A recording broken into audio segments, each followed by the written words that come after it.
tiempo agua. investigando específicamente el derecho al agua. Oye, Karen, partamos, Sí. sí, podríamos partir ya, la gente se está uniendo de a poquito y mientras lo vamos compartiendo en redes sociales. Pero partamos del comienzo, ¿no? Porque esto además lo hago yo en el contexto de este momento constituyente, ¿no? Donde es importante poder discutir estos temas y por eso te pedí hoy día que puedas estar aquí. Y de este tema en particular, ¿no? Que es muy, pero muy importante, que es el derecho al agua. Entonces, partir de lo que hay y de lo que tenemos en este momento. ¿Cómo está regulado el derecho al agua actualmente en la Constitución de Chile? Bueno, nuestra Constitución y el Código de Aguas actual regula el reconocimiento, acceso y distribución al consumo del agua, y este se encuentra determinado específicamente por la propiedad y por la propiedad privada. Tanto el reconocimiento que se hace a la propiedad privada que pueden tener las personas como particulares, como así también un reconocimiento que hace la ley indígena a ciertos derechos especiales que se devienen de derechos ancestrales de las comunidades indígenas. Pero fundamentalmente está regulado por este concepto de la propiedad privada, que parece que es tan esencial en nuestra Constitución de 1980 y en nuestro Código de Aguas, y también regulado por la ley del mercado. Y también en el caso de nuestra región, se encuentra también regulado en cuanto a la cantidad de agua disponible que nosotros tenemos, porque nuestra cuenca hidrogeológica actualmente se encuentra cerrada, esto ya desde el año 2009. Pero es algo que vamos a ir conversando mediante vayamos avanzando. Pero fundamentalmente el agua en Chile es de derecho privado y puede ser regulado por privados y ejercido de manera privada. Y esto, quizá nosotros los chilenos que tenemos como, no sé, una mentalidad tan neoliberal, yo creo desde el golpe en adelante, nos parece que es algo muy común, pero el acceso privado a el agua como un bien es algo extraño en el resto de legislaciones y constituciones en el mundo. Y de hecho el agua actualmente se encuentra reconocido ya desde el año 2010, o por lo menos el acceso a esta, como un derecho humano. Entonces, ahí podemos ir viendo cómo este acceso que nosotros tenemos desde los privados como un recurso que puede ser explotado es absolutamente como contra natura y absolutamente distinto a como lo regulan otros estados. Claro, y ahí es donde nosotros tenemos el famoso código de agua, como decías tú, y los derechos de agua, ¿no? Que es un concepto igual que conocemos en la ciudadanía, nosotros ese concepto lo hemos escuchado, ¿no? Y sobre todo los que vivimos en esta región, por la minera, por la presencia de la comunidad indígena en una pelea también histórica y constante sobre sus derechos del agua. Y ahí es donde surge esta pregunta, ¿no? ¿Quiénes son los dueños del agua en Tarapacá? Ya que en la Constitución está regulada desde ese punto de vista, ¿no? Que el agua tiene dueño en Chile. Claro, fundamentalmente acá en Tarapacá, bueno, principalmente recordar que la cuenca hidrogeológica del Tamarugal, que es la que es, recordemos que el agua nosotros acá en nuestra región, el agua viene por napas, es decir, es agua de carácter subterráneo, ¿no? Nosotros no encontramos mucha agua superficial en general. Se encuentra cerrada desde el año 2009.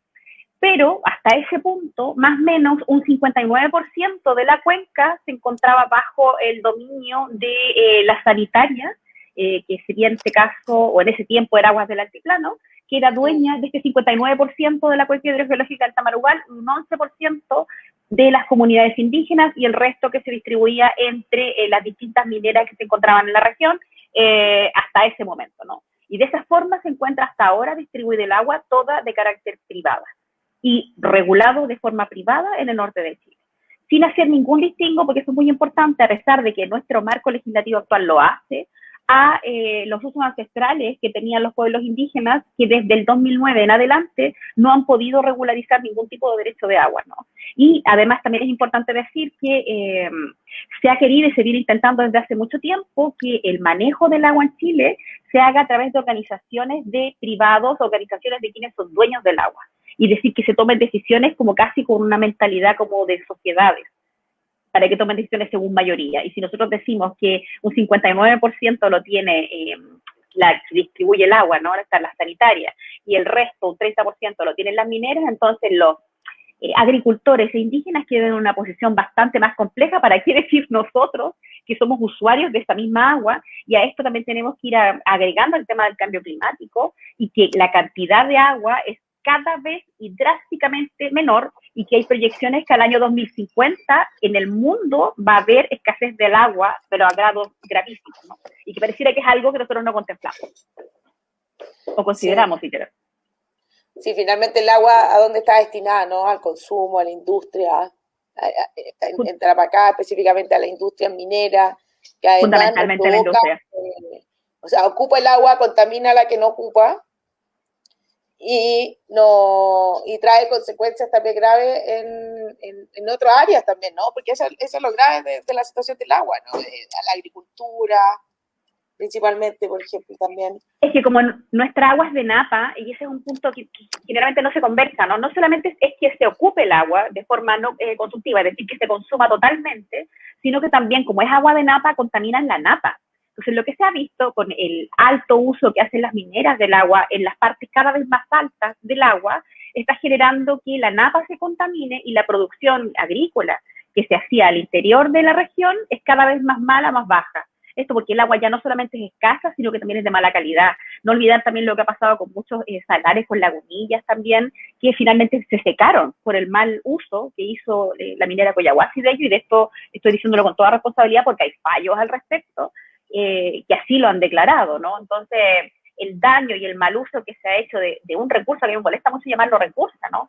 Tan esencial para la vida, no solo humana, sino de todo el ecosistema del agua, ha sido terrible en el norte de Chile, justificado siempre en este principio de la libertad, de que todos tenemos acceso a la propiedad, ¿no? Este principio, ¿no?, bien ridículo y complejo en cómo nosotros lo definimos en nuestra Constitución y cómo se ejerce, ¿no? Es decir, con muy poca presencia del Estado, porque esa es la principal crítica que uno puede hacer a la Constitución. Cuando hablas de recursos naturales, cuando hablas de agua. Es decir, bueno, ¿y qué hace el Estado para impedir esto? ¿Qué hace el Estado para regular esto? Sí. Oye, a propósito que dijiste, no me gusta llamarle recurso, la otra vez conversaba con un abogado ambientalista y me comentaba que ahora la tendencia también es hablar de elementos naturales y no solo no de recursos naturales, como, Recursos, como sí. un concepto mucho mayor de lo que significa. Y que cuando Eh, hablas de recursos, hablamos de algo que es apropiable, claro, algo que yo puedo comprar, destruir como un derecho real. Y por eso es que no es tan molesto hablar de recursos y va bien hablar de elementos. sí, ahí como para ir modernizando también eso, porque siempre lo hemos hablado también de la otra forma. Oye, hablábamos de este tema y es importante porque en Tarapacá quizás lo vemos distinto, pero hay otras regiones del país que el derecho al agua le afecta también en otra dimensión, ¿no? Eh, que es del acceso al agua. O sea, bueno, en Tarapacá también tenemos lugares sin acceso al agua potable, derechamente, que todavía Sí. no ha llegado el acceso al agua potable y ha faltado la voluntad política, además, para poder invertir en la infraestructura, para poder llegar con acceso al agua potable, y hay mucha inversión a través de agua potable rural, de los famosos APR, ¿no? De autogestión de la gente también en esos sectores. Y tenemos otras ciudades del país, en la zona central, como Petorca, por ejemplo, ¿cierto? Uf, Que derechamente no tienen acceso al agua, no porque falte la infraestructura para que llegue el agua, sino porque no hay agua. Y la realidad es que en Chile sí hay sequía. Yo ayer publicaba un dato ahí en unas láminas en mis redes sociales. En Chile sí hay sequía y más de 1 millón de personas en Chile no tiene agua potable. Y ahí además viene cuánto ha gastado el Estado, además, porque es el Estado el que en virtud de este sistema, de esta concepción del derecho al agua que existe, ¿cierto? El Estado es el que finalmente del día tiene a la gente sin acceso al agua, y es el mismo Estado el que se ha tenido que gastar cerca de 80 millones de dólares en los últimos 4 años, entre 2014 y 2018, en camiones aljibes para subsidiar esa agua. para Entonces alcanzar ahí, a la gente. claro, para poder, y que la gente toma agua por camiones de aljibe. Y ahí podemos entrar además también a otro tema, porque es que ¿quiénes son los dueños de los camiones de Los aljibe? camiones aljibe, sí. ¿Cierto? ¿Por qué se Son, mantiene? exacto, leía un artículo yo el otro día de eso, y son muy pocas los proveedores de los camiones de aljibe, y además la mayoría de las contrataciones de esos camiones de aljibe se ha hecho por trato directo. Por lo tanto, hay corrupción también en esos hechos, ¿no? O hay un indicio de corrupción, Sí, además, en este sí, subsidio que hace el Estado de su propia falta, ¿no? Eso es lo que te quiero comentar, ¿no? sí. El Estado subsidia y se gasta una millonada de plata a través de camiones aljibe por la propia falta de servicio y de responsabilidad y de garantía de derechos del mismo Estado. Sí, así es. Y esto, bueno, es algo muy común que nosotros vemos, ¿no? ¿Por qué mantenemos la situación de los camiones de alquiler? ¿Por qué todavía tenemos zonas que se encuentran en tal situación de abandono? ¿Para qué hablar de la situación de abandono de zonas en nuestra misma región como Colchane? Pero también nosotros tenemos que hablar, porque claro, se dice en Chile hay sequía, ¿cierto? Ahora, en Latinoamérica las reservas de agua son más altas que en otras partes del mundo. Y esto es algo parte de lo que yo he trabajado en lo que estoy trabajando en mi doctorado, ¿no? Y lo que sucede es que lo que se produce, esta falta de acceso al agua, tiene que ver con una mala distribución de este elemento natural, donde existe mucha, lo acaparan, y lo acaparan privados, y lo acaparan a fin de subir los costos del agua. Y eso es increíblemente perverso si uno piensa en todo nuestro sistema. Por ejemplo, la situación de Petorca. Es decir, nosotros nos encontramos en ciertos lugares donde hay situaciones de sequía que en muchos casos son provocadas por terceros privados que tienen derecho sobre esa agua y que la acaparan a fin de subir los costos de esa agua a la hora de venderla. Entonces, eso es algo sumamente perverso y que se permite en nuestro sistema. Como bien dices tú también, ¿qué pasa con todas las zonas que nosotros tenemos actualmente que no tienen acceso a agua potable y que es el mismo Estado el que gasta millones de millones de millones en pagar camiones alquibes? Porque ese mismo Estado no es presente y toma las decisiones determinadas a fin de que el agua, este elemento tan importante para la subsistencia, llegue a estas zonas. Y eso tiene que ver con la falta de Estado. ¿Y por qué hay falta de Estado? Porque nos encontramos en un sistema neoliberal, ¿no? Y un sistema neoliberal que tampoco obedece sus propias reglas de mercado, porque nosotros tenemos finalmente un grupo muy poderoso que protege sus intereses, y si nosotros lo vemos incluso en las reglas de mercado, nosotros tendríamos que tener a los agentes más eficientes, y eso no ocurre. Finalmente tenemos a un grupo poderoso que se mantiene en esta situación de privilegio, y eso se repite tanto en el agua, si hablamos de migración, el tema que nosotros hablemos, siempre se repite esa misma constante, toda derivada de esta constitución impuesta que nosotros tenemos. Sí. Y bueno, hay que cambiarlo, ¿no? Creo que me fui. Ahora sí, volví. Ahora sí, sí, Karen, te veo, ¿me escuchas? sí, te escucho. Ay, creo que tuvo problemas. Oye, si me voy, tenés que improvisar. Sí, no hay problema. Ahí yo converso de otra cosa.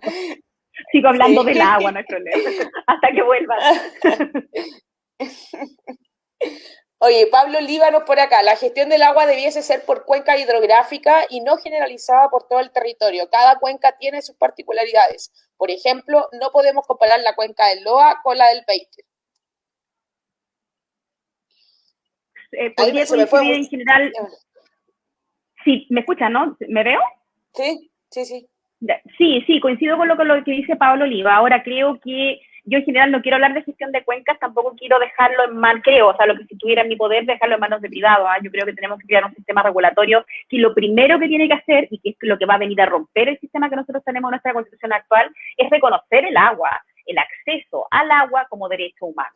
Es decir, apegarnos al marco normativo internacional, apegarnos a las directrices internacionales de la escasez de este elemento y la importancia para la subsistencia del planeta del agua, ¿no? Y pensando en lo que yo decía hace un rato, que al año 2050, y esto no es algo alarmante, es la realidad, no es algo que uno quiera aceptar a la gente, no va a haber agua para toda la humanidad, ¿no? Y ni todos los animales, ni etcétera. Y esas consecuencias son gravísimas para la subsistencia a largo plazo. Entonces ya ni siquiera estamos hablando de gestión de este recurso por cuenca o gestión de recursos por asociaciones de privados. Esto tiene que ser un tema de interés del Estado como representante del interés de todos nosotros, ¿no? Y finalmente de todo el sistema. Entonces eso va a romper con todo lo que nosotros tenemos en nuestro modelo actual, y lo que yo espero que se acabe con este modelo, que insisto, es un modelo que para nosotros pareciera ser muy normal y muy común, pero es muy extraño. En Estados Unidos recién están considerando, con mucha oposición, que se puedan transar en el mercado estos derechos de agua. Recién se está conversando en Estados Unidos, ¿no? Que es como la patria del neoliberalismo. Entonces, si allá se está, y a nosotros se nos impuso esto sin mayor conversación en nuestra Constitución y finalmente después consagrándolo a través del Código de Agua. Sí. Oye, Karen, y hace poco, el año pasado, no recuerdo con exactitud si fue el 2020 o 2019, no fue el 2020, que hubo una modificación y que el Senado rechazó una modificación constitucional para considerar el agua como un bien nacional de uso público. ¿No? ¿Te Sí, acuerdas? sí, Que, bueno, la sí. senadora Ebensperger, adivinen cómo votó. Ah, por supuesto en contra. Obviamente estuvo en contra. Obviamente en contra. Si ella nunca está con el pueblo, yo no sé con quién está ella, si está con sus dos amiguitos, nunca está con el pueblo y nunca con Iquique tampoco. Sí, eso fue una señal de quienes también rechazaron eso y que es importante tener clara esa señal, porque son cosas que pasaron ahora, ¿no? Es importante muy tenerla clara ahora que estamos en este proceso además electoral, ¿no? De saber bien qué vamos a elegir y porque, dónde están. Sí, súper importante que le pregunten a los candidatos qué piensan con respecto y qué, bueno, y vean cuáles son sus hechos, es decir, qué es lo que han hecho hasta este punto ciertos sectores políticos con respecto a este derecho o este acceso al agua de carácter universal, el reconocimiento de este como un derecho, ¿no? Nacional de uso público. Porque a todo esto, lo que se argumentaba en esa discusión, que fue el año pasado, pero que a todo esto no es la única discusión que se ha dado, en el 2019 también se dio y se ha dado constantemente buscando reconocer el agua como un derecho nacional de uso público. El agua es un derecho nacional de uso público, pero lo es solamente en el agua que corre libremente, ¿no? Y el problema de esto es que esto hace, y es algo que uno encuentra en variados documentos escritos y académicos, hace que este derecho es un derecho vacío, porque finalmente nosotros lo que encontramos en la realidad es cómo está consagrado en la Constitución, cómo se regula la propiedad, cómo nosotros regulamos el acceso al agua en el Código de Agua, que es netamente de carácter privado y ejercido por privados. Entonces, esa es la realidad que tiene nuestro derecho, independiente que ellos en toda esta discusión decían que el agua ya está reconocido como un derecho nacional de uso público, sí, pero Sí. un carácter muy excepcional cuando esta corre libremente y eso casi no ocurre en nuestro sistema actual de acceso al agua.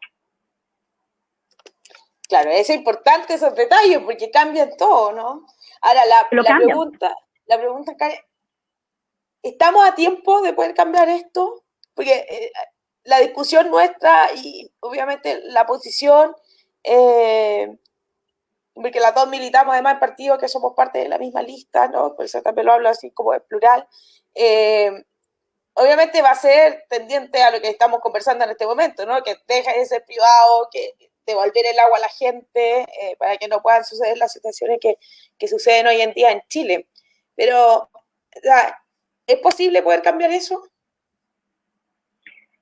Tú dices los efectos que nosotros ¿Sí? tenemos desde ya estamos súper atrasados. ¿eh? Hablamos en márgenes de agotamiento del agua en el planeta, ya estamos bastante atrasados con respecto a cómo nosotros usamos el agua y cuánta agua tenemos disponible.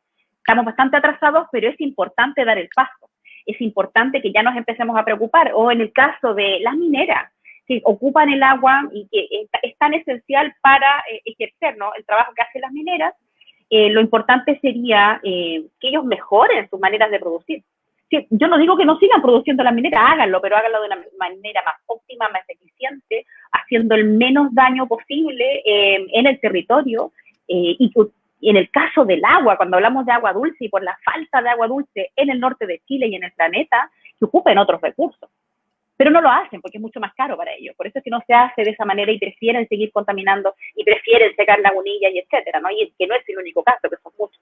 Entonces, ¿y qué prefieren? Porque esto ocurre, ¿no? Que también es un problema que nosotros tenemos en nuestro sistema, porque nuestro Estado, yo insisto sobre esta idea, carece de una verdadera facultad para poder regular sin que se le acuse que está afectando este principio del libre empresario, ¿no? Es decir, cómo los empresarios y las mineras pueden funcionar sin la intervención del Estado. Yo creo que es esencial que nosotros tengamos un Estado más poderoso, un Estado que pueda actuar con mayor poder y pueda, en efecto, tener alguna capacidad regulatoria, porque actualmente no la tiene. Ese es el problema principal, que tenemos un Estado como sin dientes.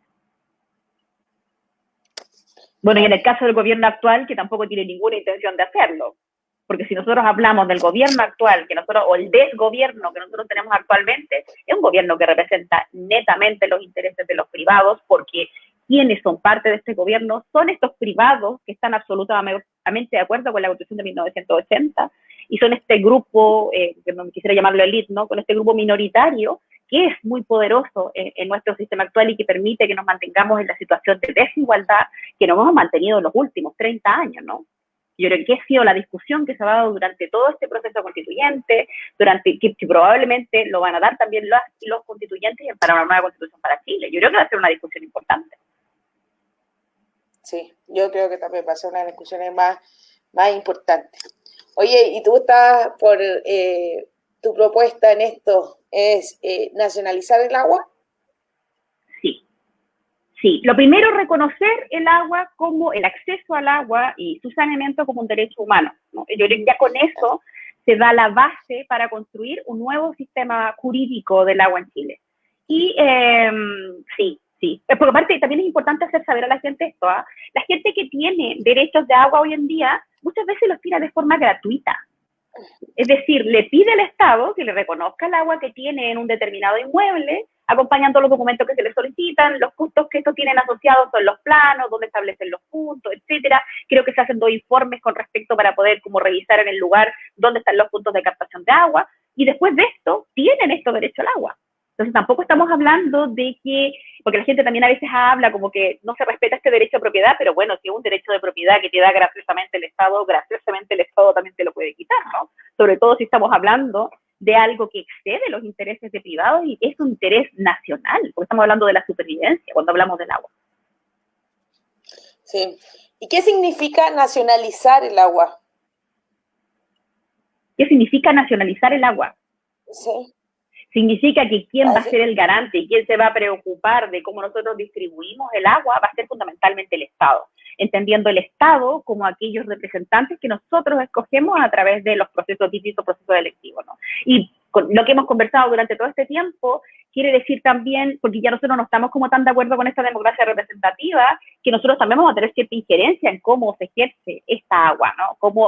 Porque actualmente lo que ocurre es que la gente está como desvinculada de esta idea. No sabe, paga la cuenta del agua, no sabe de dónde viene el agua, no sabe quiénes son los dueños del agua, desconoce cuáles son las proporciones, desconocemos, y me incluyo, en cómo yo puedo adquirir el agua, lo desconozco absolutamente. Entonces yo creo que por eso es tan fundamental que sea nacionalizado y que esto sea regulado desde el nivel central, es decir, desde un órgano superior y no solamente desde los privados, porque, bueno, esta noción que venía de nuestro sistema impuesto en la Constitución actual, es decir, que estos privados se autorregulan, lo que nosotros hemos visto en este último tiempo, y yo diría durante todo este tiempo, es que los privados no se regulan en lo absoluto. Siempre está esta necesidad de seguir acumulando. Nosotros, ¿cuántos multimillonarios tenemos en Chile? Y nosotros somos un país pequeñísimo. ¿Cómo es posible que nosotros tengamos multimillonarios incluido la lista Forbes?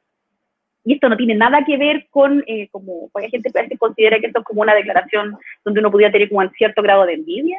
No, tiene que ver con respecto a la capacidad bruta que tiene nuestro país de producir. Si nosotros tenemos multimillonarios, para que estos existan, tenemos que tener una pluralidad impresionante de pobres. No puede ser de otra manera, porque los recursos son finitos, ¿no? O sea, son específicos. Entonces, si nosotros estamos hablando que tenemos grandes millonarios, entonces tenemos que necesariamente tener muchos pobres. No puede ser de otra manera. Y en un país tan pequeño como nuestro, que somos 20 millones con éxito.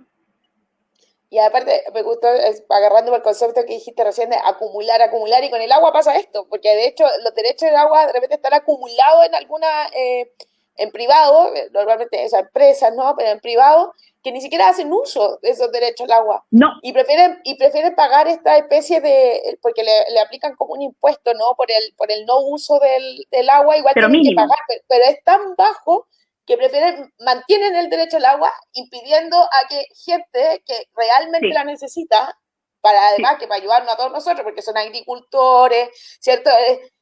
Pueda acceder a ese derecho al agua, ¿no? Para acumularlo hacia las mineras tienen muchos derechos al agua en esa condición, acumulan. ¿No? Lo acumulan porque especulan con el agua. Porque se aplican las leyes del Exacto, mercado. Entonces, para subir, porque finalmente suben el valor del bien. Porque cuando hay exceso de agua, entonces, claro, baja el costo que ellos pueden cobrar. ¿Y qué hacen ellos? Entonces retienen el agua, a fin de que se apliquen estas leyes de mercado y el costo del agua suba. Y eso, si nosotros pensamos cuando hablamos del elemento agua, es de carácter inmoral que nosotros apliquemos o permitamos que se apliquen estas reglas, que se permita que terceros especulen sobre ello, sobre todo cuando estoy diciendo que estos terceros probablemente adquirieron ese derecho de agua de forma gratuita, o sea, ni siquiera pagaron por este derecho. El código de aguas, aparte, existe ahora, bueno, hace mucho tiempo se está tramitando una modificación al código de aguas, que ahora con todo este proceso constituyente se encuentra ahí como en stand-by, donde lo que se busca también es que quienes mantengan y acumulen derechos del agua, porque se da tanto, mucho, es tanto el abuso, los pierdan por el no uso. Y esa es una modificación que se quiere incorporar en esta modificación al Código de Agua. Pero si se modifica la Constitución, que es la base de todo nuestro marco normativo, entonces, claro, ustedes, los constituyentes finalmente pueden decidir determinar que el agua se reconozca como un derecho humano y esto va a determinar todo un cambio normativo posterior con respecto al Código de Agua. Yo creo que por eso, por lo menos hasta ahora, esa modificación se va a encontrar ahí en el stand-by. Que todo esto, hay muchas críticas que también se pueden hacer a la nueva modificación del Código de Agua, porque nuevamente tampoco cumple con los estándares internacionales y esto es súper importante, porque ahora me he dado cuenta de la discusión de una nueva constitución, se habla mucho de que tenemos que respetar los estándares internacionales, que nosotros tenemos tratados de libre comercio, etcétera, lo que es cierto. Pero la Constitución actual y el marco normativo actual no respeta nuestros tratados internacionales como el Convenio 169 en lo que es la protección de los pueblos indígenas, no lo respetan. Y sigue existiendo nuestra Constitución y muchas veces dicen, no, es que esto no puede aplicarse porque es inconstitucional, esa es la realidad. Y cuando hablamos de derecho humano al agua, tampoco se puede, cuando hablamos también de equidad de género, todos los tratados que nosotros tenemos al respecto, tampoco son respetados por nuestra Constitución. Esa es la forma en que nosotros estamos operando actualmente. Entonces, esa discusión es una discusión que también va a ser muy interesante para una nueva Constitución para Chile y yo creo que se va a dar por parte de las y los constituyentes. Sí, bueno, una de las principales cosas, y sobre todo para estos derechos que estamos hablando, como el derecho al agua, que está basado además, y como decías tú, está consagrado como un derecho humano, ¿no? El acceso al agua. Entonces, Sí. desde ahí también, lo primero, incluso antes que lleguemos a hablar de los derechos fundamentales, lo primero también es muy importante la Constitución, cómo la Constitución va a reconocer estos tratados internacionales, que es una cuestión muy ambigua en la Constitución actual, y sabemos nosotras que estudiamos esta carrera tan fome de Derecho, No, que ¿qué te pasa? hay Es mucho, súper siempre emocionante. está, ¿no? Siempre está esta eterna discusión, ¿no? De qué rango, de tienen Ay, sí, es que es los súper tratados internacionales. Y emocionante. eso es algo muy importante que en esta nueva constitución quede muy claro, ¿no? A lo menos en lo personal, y cuando esté en la Convención Constitucional, la discusión va a ser si son constitucionales o supraconstitucional. Para abajo es Sí, imposible que pueda estar, al menos en mi posición. Yo soy sí. de las que cree que deben ser de rango supraconstitucional, sin duda, pero ahí es importante. Oye, Kim Carrey pone toda la razón, Karen. La colonia de Pintados tiene muchos problemas con el agua, por ende los agricultores de la zona y nuestros pueblos originarios, que se visibilice, chiquillas, qué buen tema. Un saludo a la Kim, tremenda artista iquiqueña, diseñadora de vestuario, una tremenda la Kim, así con cariño, Kim acá a través a la distancia. Oye, Karen. Y es súper cierto, pero que quiero, con respecto a esa idea, súper cierto y quiero relevarlo, si bien se dijo hace un ratito, es súper importante porque la realidad lo que está ocurriendo ahora en Tarapacá es que nuestros pueblos originarios, este derecho ancestral que tienen al agua no lo pueden ejercer desde el año 2009. Como la cuenca se encuentra cerrada y se aplica irrestrictamente a todos los usuarios de la cuenca, también ocurre a los pueblos indígenas. Y yo te mencionaba que se quería generar una comunidad o una asociación de usuarios de la cuenca donde los pueblos originarios se van a encontrar en una proporción mínima y muchos no tienen derechos reconocidos al agua, ni tampoco se les permite, porque la cuenca está cerrada. Entonces, lo que puede ocurrir es que si eventualmente se forma esta comunidad, se va a tratar de regular el uso que están haciendo del agua quienes no tienen derechos inscritos y va a ocurrir que quizá van a perder lo único que tienen en el territorio, que es la vivienda, el bien inmueble en cual se encuentran, lo que va a generar forzosamente que los pueblos originarios que aún se encuentran en el territorio tengan que bajar a la urbe o a la ciudad. Y esto finalmente va a venir a acabar con los pocos que todavía se mantienen en el territorio. Y eso es algo que no se discute o se desconoce, pero totalmente, y creo que es algo súper importante de hablar. Sí. Bueno, en general este tema se habla y se discute poco y es importante poder irlo relevando, ¿no? Es muy, muy importante el agua. O sea, sin agua no podemos vivir y en Chile tenemos problemas de agua, hay sequía, es El real. desierto más seco del mundo. Es real. Oye, y justo lo que igual decía aquí y lo que comentabas tú ahora, y precisamente por eso yo me motivé a realizar este live en este tema específico y no de medio ambiente, como algo más genérico, porque en enero hubo una noticia importante en la región, un fallo judicial de la Corte Suprema que falló a favor de una comunidad indígena respecto a los derechos del agua y que obligó a paralizar las operaciones de Cerro Colorado. Sí. ¿Sí? ¿Podemos comentar un poquito eso, Karen? Con respecto al fallo, bueno, se estableció que Cerro Colorado tenía que paralizar sus operaciones por haber afectado los derechos al agua, lo que estábamos conversando hace un rato, es decir, haber contaminado las fuentes de agua, haber utilizado de forma ilícita las fuentes de agua que pertenecían a una comunidad indígena acá del norte de Chile. Eso finalmente fue lo que ocurrió en ese fallo. Lo que se había argumentado en algún momento era que se había paralizado absolutamente las operaciones de Cerro Colorado, por lo menos el fallo, cuando uno lo lee, lo entiende de esa manera, pero Cerro Colorado argumenta, por otro lado, que todavía tienen derecho a continuar ejerciendo. Yo no entiendo mucho cómo ellos podrían continuar ejerciendo, optimando sus labores, sin tener derecho o acceso al agua, porque si bien quizá la gente, yo creo que en general todos sabemos que para que pueda operar una minera requieren tener acceso al agua de forma constante porque todo el proceso minero requiere de grandes cantidades de agua y de grandes cantidades de agua que tienen que estar corriendo de forma constante. Entonces no sé de qué forma podría seguir operando Cerro Colorado si no cumple irrestrictamente con nuestro marco normativo actual, que a todo esto nuestro marco normativo actual permite que se contamine. Nuestro marco normativo bajo ningún punto impide que se contamine en Chile. En Chile se puede contaminar, pero si yo contamino tengo que pagar para contaminar. Y en el caso del agua, debo ocupar el agua en cierto grado, es decir, no afectar los derechos ya constituidos por terceros, como en este caso una comunidad indígena, que no solamente estamos hablando de derechos protegidos, sino son derechos aún más garantizados cuando hablamos de pueblos originarios, porque ahí estaríamos hablando del convenio 9 y una protección de carácter internacional de estos derechos, y que fue lo que finalmente la Corte Suprema vino a reconocer, lo que me sorprendió muchísimo, porque lo que ha hecho la Corte Suprema en estos últimos años ha variado mucho en su criterio. En muchos casos ha reconocido, como en el caso de Chusmisumagama, los usos ancestrales sobre el agua que han hecho los pueblos originarios. En el caso de Toconce también, con ESAT, también reconoció los usos ancestrales, pero luego tiene otros fallos donde no reconoce el uso ancestral y finalmente viene a limitarse al marco normativo que establece la Constitución y el Código de Agua. Entonces ahí depende de qué Corte Suprema, depende de qué momento nos encontremos para saber si va a fallar de una manera u de otra. Y eso tiene que ver porque nosotros no tenemos la regla de precedencia, es decir, no se obliga por fallos anteriores. Claro, y bueno, y esto también, lo que hablamos, que también cuando hablamos de derecho al agua, cuando hablamos de medio ambiente, de la necesidad también en este contexto constitucional de tener una constitución ambientalista, va de la mano, obviamente, con el respeto a los pueblos originarios, ¿no? Y con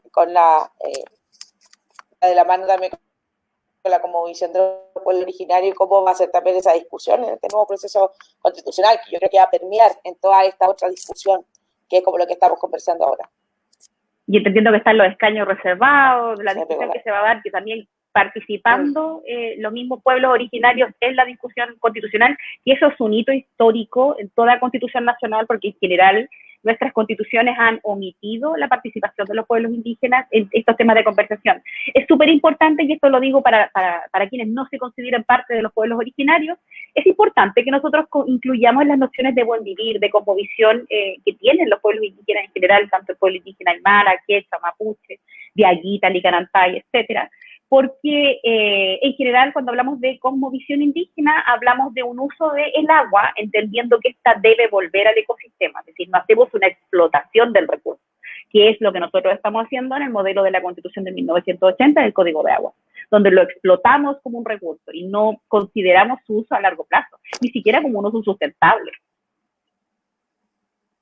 Sí. Oye, Pablo Oliva nos pone aquí, una vez que el agua vuelva al pueblo, concuerdo con usted que la gestión debe ser del Estado. En ese sentido, no solo es importante conocer la cantidad de agua que hay en cada cuenca o entender sus balances hídricos, también es relevante conocer la calidad del agua. Por ejemplo, sí. ¿sabe la gente la cantidad de arsénico que tienen en su agua? No sabemos. No sabemos, y es trágico, es cierto lo que dice, absolutamente es cierto lo que dice Pablo. Y por supuesto que él es un experto sobre lo que está hablando, pero sí es verdad. Por ejemplo, el agua que nosotros tomamos de la llave, nosotros sabemos qué contenidos tiene. Es agua súper dura. ¿Tú te acuerdas que antes la regla general era tomar agua de la llave? ¿Quién tenía bidón de agua ni quique en su casa? Nadie, todos tomamos de la llave. Nadie, no. Pero yo no me acuerdo bien, pero hubo un momento en mi vida, no sé si quizás 15 años atrás, que fue así como, pa, dejamos de tomar agua en la llave. Sí. Que fue cuando se empezó a descubrir como el tema de la contaminación del agua, ¿no? Y que en realidad, aparte, todavía está muy oculto los efectos de esa contaminación, la cantidad de enfermedades respiratorias o de cáncer que están ahí, y que al final no se hace esta relación, ¿no? Y tiene que ver también con el consumo del agua.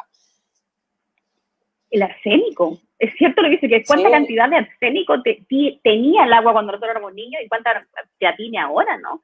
No lo sabemos, lo desconocemos absolutamente. No sabemos tampoco cuáles son las consecuencias que eso puede tener a largo plazo en el consumo que nosotros hacemos de esa agua y que se permite, ¿no? Entonces ahí está la discusión y una discusión importante que tenemos que dar. ¿Hasta cuándo vamos a seguir viviendo como de esta forma sin preguntarnos cómo es el agua que bebemos? Y como un dato... Sí, voy a dar el dato sin decir el nombre de la minera.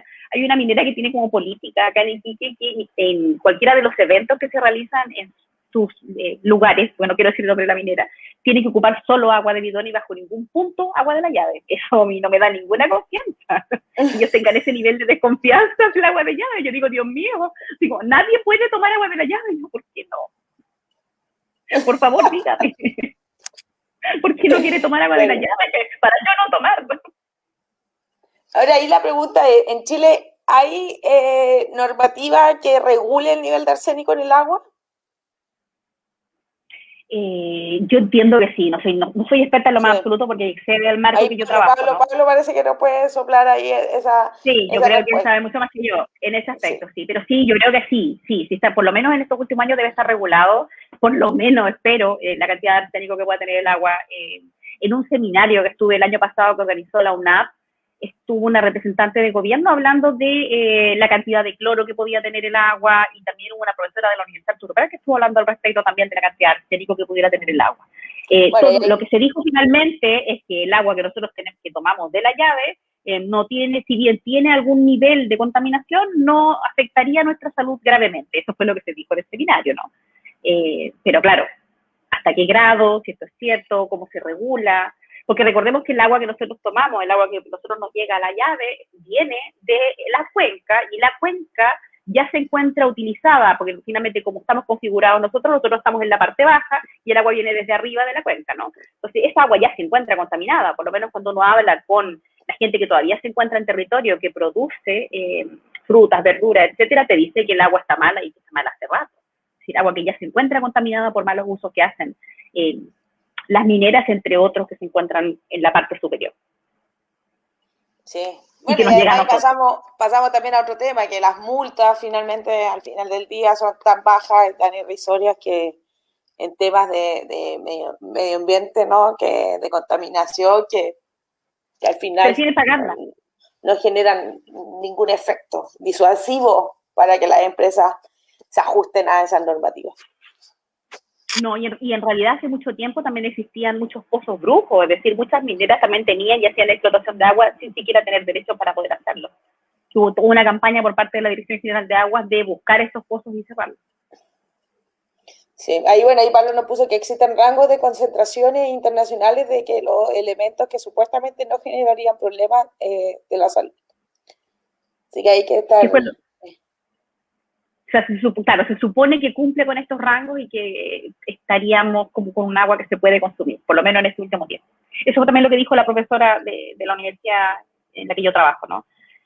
Sí, pero está toda esta discusión con respecto a cómo es el agua que llega a nosotros y cómo llega. Y que no olvidemos que el agua que llega a nosotros es el agua, la misma agua, toda que viene de la misma cuenca. Entonces, cuando hablo de la cuenca hidrogeológica del Tamarugal, nosotros no tenemos forma de ver hasta qué grado esta se encuentra llena o si estamos permitiendo que se vuelva a llenar con el consumo que estamos haciendo de ella. Eso también es importante.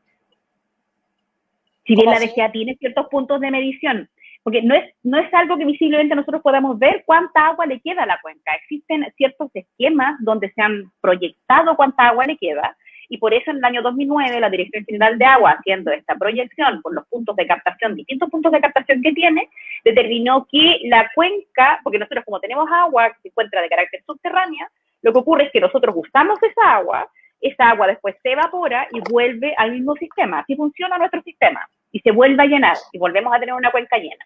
Como nosotros estamos interrumpiendo esta forma natural en la cual produce la cuenca hidrogeológica, entonces ha bajado la cantidad y ha bajado ya grados preocupantes en esta cuenca en la cual nosotros ocupamos para poder tomar agua, tanto en la ciudad de Iquique como todas las ciudades del Tamarugal, como así también todos los puntos que se encuentran de captación hacia la parte superior de Tarapacá. Entonces, por eso es que nosotros, desde el 2009 se encuentra cerrada, porque se encuentra el peligro que de aquí al 2030 ya la cuenca se encuentre seca. Y una vez que se seca, decir ya no va a haber posibilidad de renovarla. Que fue lo que pasó con Lagunillas, que yo mencionaba hace un ratito, que se secó finalmente. Y lo que vino a hacer Coyahuasi fue tratar de rellenarlo ficticiamente, ¿no? Pero sigue seco. Sí, qué terrible, ¿no? Uno ve las fotos, pues si uno puede ver fotos de hace 20 años o 30 años y de ahora. Y los tamarugales, los árboles, están todos secos. Sí, es evidente.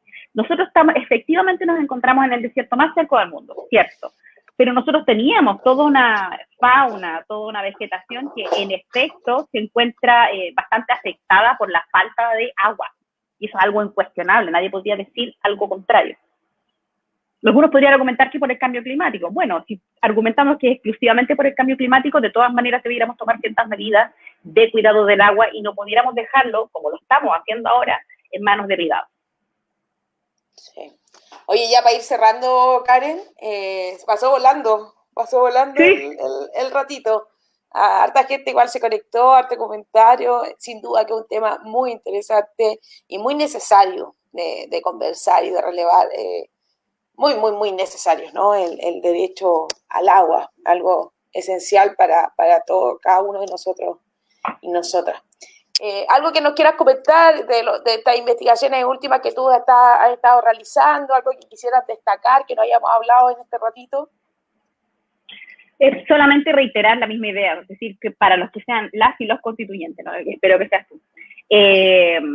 Lo importante a discutir es, primero, el agua, reconocerla como derecho humano al agua, porque una vez que uno haga eso, esta noción va a romper el modelo que nosotros tenemos actualmente de apropiación privada del agua.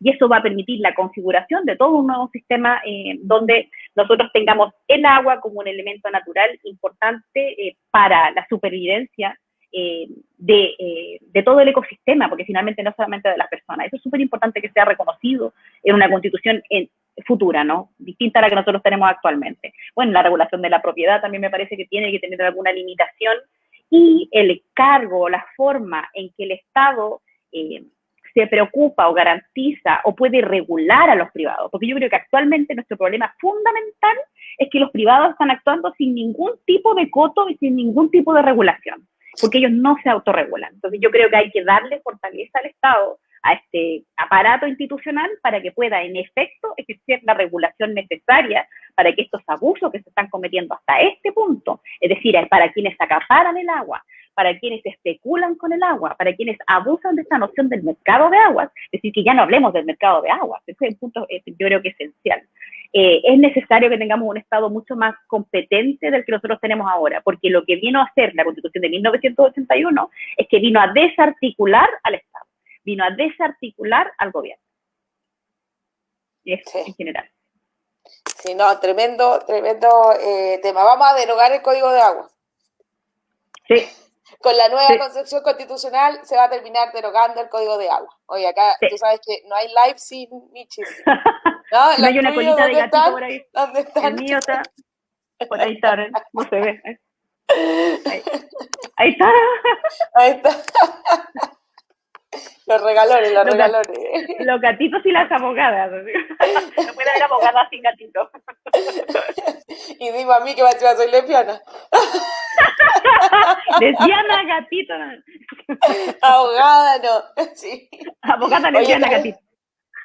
derogar el código de agua y el de minería, dice Pablo Oliva. Oye, Pablo, muchas gracias por tu participación. Bueno, y a todos los que se conectaron, Compañero de esto igual curso, queda... saludos ¿Sí? al Pablo. Sí, compañero de curso. Buena. Ahí Alejandra, Pat también, que comentó harto, a Felipe Díaz también, que estuvo conectado ahí un ratito, y harta gente que estuvo comentando. Esto igual va a quedar aquí, así que también la idea es que luego lo puedan compartir y que puedan también ahí dejarnos sus comentarios. Este tema lo vamos a volver a hablar. Al final cerramos esto. ¿Quiénes son los dueños del agua en Tarapacá? No lo somos nosotros. Así que en la nueva No somos constitución nosotros, vamos a buscar que los dueños del agua, recuperar el agua para las personas. para las personas, sí. Para Para las todos nosotros. personas. Ese es el desafío de este nuevo pacto social. Muchas gracias, Sí. Karen, por haberte conectado, por esta tremenda, por toda esta información y por todo lo que pudimos conversar hoy día. Así que, de verdad, muchas gracias. Gracias por la invitación. Sí, y ustedes ahí conectados en las redes sociales, Camila Castillo en Instagram, en Facebook, en Twitter, en TikTok, en YouTube, en todas las redes sociales, en LinkedIn, para que estemos hablando de distintos temas, ¿no? Esta semana hemos estado hablando harto de medio ambiente. Un saludo a la Kim Carr también ahí que se está despidiendo. Vamos a hablar, Kim, sobre la industria naranja también, pronto. Industrias creativas también, un tema muy importante de poder conversar. Y eso, vamos a recuperar el agua para las personas. Que estén muy bien. Chao, chao. Chao.